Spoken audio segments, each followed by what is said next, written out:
Kaleshwaram project వల్ల భూపాలపల్లి జిల్లాలో ఒక్క ఎకరానికైనా నీళ్లిచ్చారా అని మంత్రి శ్రీధర్ బాబు ప్రశ్నించారు. బీఆర్ఎస్ నేతలు ఇక్కడి ప్రజలకు సమాధానం చెప్పాలని డిమాండ్ చేశారు. ఐటీ రంగం అభివృద్ధికి ప్లానింగ్ చేస్తున్నామన్నారు.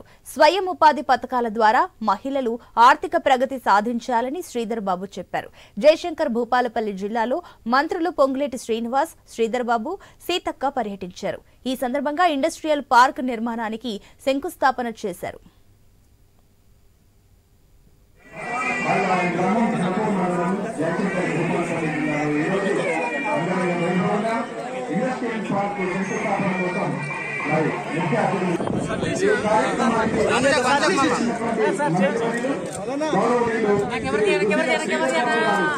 రాష్ట్ర సమాచార సాంకేతిక ఎలక్ట్రానిక్స్ అండ్ కమ్యూనికేషన్స్ పరిశ్రమలు వాణిజ్యం మరియు శాసనసభ వ్యవహారాల శాఖ మంత్రులు గారు విచ్చేశారు. వారికి సాదర స్వాగతాన్ని తెలియజేస్తున్నారు. అలాగే 7వ తారీఖు నాడు నేను గాని మా సోదరిమణి సీతక్క గారు గాని మా అన్న శ్రీనివాస్ రెడ్డి గారు గాని మా సహచర మంత్రివర్గ సోదరులు ముఖ్యమంత్రి గారు ప్రమాణ స్వీకారోత్సవం చేశారు.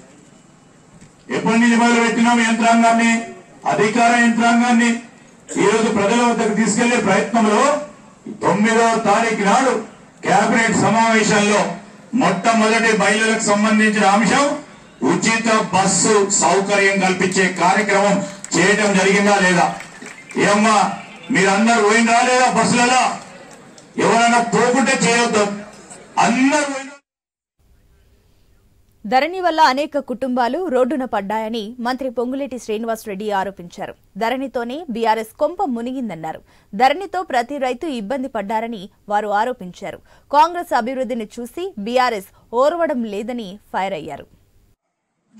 రాజ్యం వచ్చిన తర్వాత గౌరవ ముఖ్యమంత్రి రేవంత్ రెడ్డి గారి నాయకత్వంలోని ఈ ప్రభుత్వం ఈనాడు అభివృద్ధికి సంక్షేమానికి రెండు కళ్ళలాగా జోడెడ్లలాగా రెండింటినీ సమ పాలలో ఈ ప్రభుత్వం ఈనాడు నడిపిస్తుంది.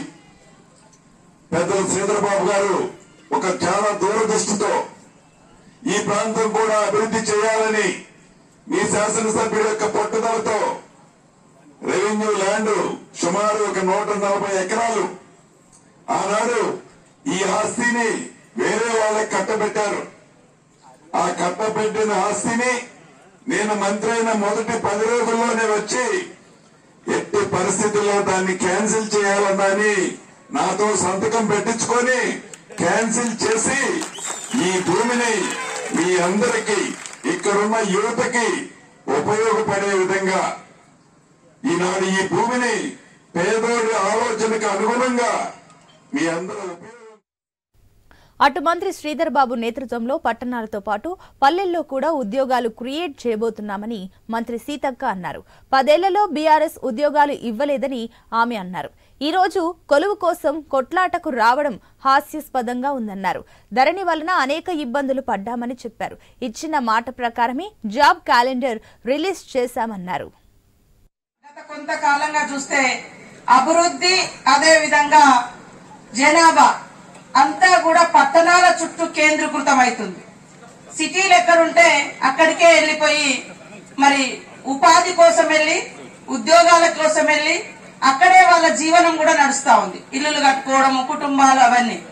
కానీ పల్లెలే ఈ దేశానికి పట్టుగొమ్మలు అనేటువంటి అర్థం రాను రాను మారిపోతుంది. పట్టణీకరణ మొత్తం ఎక్కడైతే ఉందో పట్టణ వ్యవస్థ అక్కడికే మన వాళ్ళు కూడా అందరు వెళ్లిపోయి అక్కడ బతుకుతా ఉన్నారు. దానికి ప్రధాన కారణము అంటే ఉద్యోగాలు గ్రామీణ ప్రాంతాలలో లేకపోవడం.